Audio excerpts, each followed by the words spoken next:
Hey guys, in today's video I'm going to show you how to fix display black and white in Realme 14T. So let's start the video. First of all, open settings. In settings, scroll down and here you can see the option display and brightness.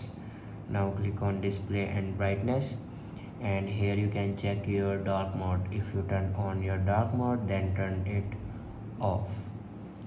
After turn off your dark mode, then go back and scroll down and click on system and update and then click on backup and reset. Now click on reset phone and here you can see the option reset all settings. Now click on it.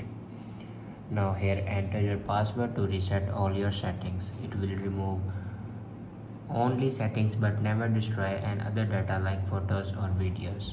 After that, go back and click on erase all data. Now enter your password to erase all your data. Erase all your data basically means factory data reset. It will remove all the data in your device like photos, videos, documents, apps. Everything will be removed in your device. After doing these steps, your problem will be fixed. I hope this video is helpful for you. Thanks for watching.